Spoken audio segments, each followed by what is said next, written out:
यूं तो भारत में बहुत सी पर्वतमालाएं हैं, परंतु जब पर्वतमालाओं की उम्र की बात होती है तो अरावली पर्वतमाला को सबसे पुरानी पर्वतमाला बताया गया है। अरावली पर्वतमाला लगभग 60 करोड़ वर्ष से भी पुरानी है। अरावली देश के उत्तर पश्चिमी भाग में फैली हुई है।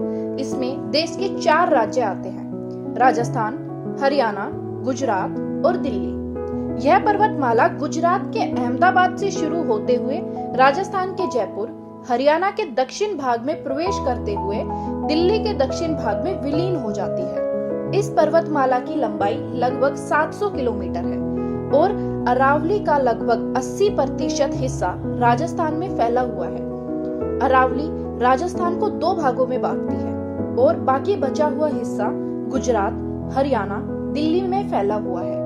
अरावली पर्वत की औसत ऊंचाई लगभग 400 मीटर से लेकर 600 मीटर तक है और कुछ जगहों पर तो 1000 मीटर तक है। इस पर्वतमाला की चौड़ाई 10 किलोमीटर से लेकर 100 किलोमीटर तक है। यह पर्वत श्रृंखला दक्षिण भाग में चौड़ी और ऊंची है। उत्तर की तरफ आते हुए ऊंचाई कम हो जाती है। ऊंचाई कम होने की वजह से यहाँ हरियाली भी कम है और इस भाग में अधिकतर मात्रा में रेगिस्तान पाया जाता है।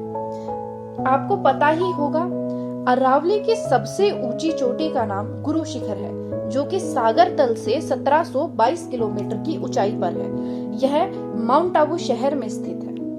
अरावली पर्वतमाला में सिर्फ हरियाली ही नहीं बल्कि कई जीवन दान्य नदियों का उद्गम स्थल भी है। यह पर्वतमाला वातावरण में प्रदूषण को कम करने में भी सहायक है।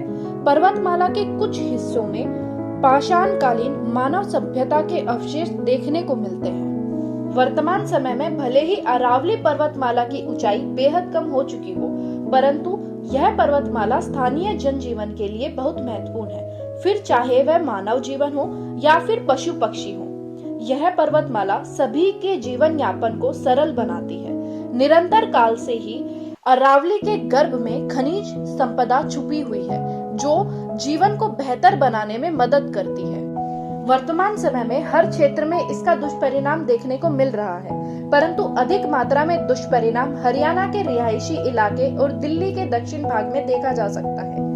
कहीं ना कहीं इन इलाकों में रहने वाले लोगों की हेल्थ पर प्रभाव पड़ रहा है। अधिकतर लोगों में कोलेस्ट्रॉल, इंडाइजेशन, अन्य शारीरिक बीमारियां हो रही हैं।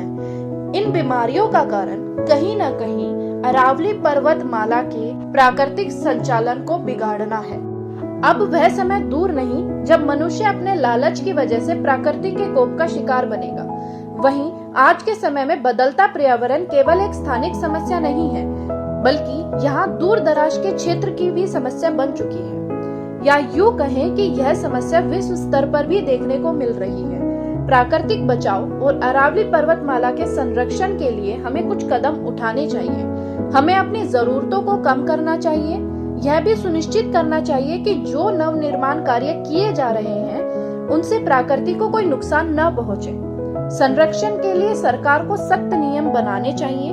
साथ ही यह भी सुनिश्चित करना चाहिए कि इन नियमों का कड़ाई से पालन किया जाए। हमारे जो जंगल, पेड़ पौधे विकास के कारण खत्म हो चुके हैं, उन्हें फिर से बनाना चाहिए। साथ ही पर्यटन स्थल और स्थानीय विकास को बढ़ावा देना चाहिए।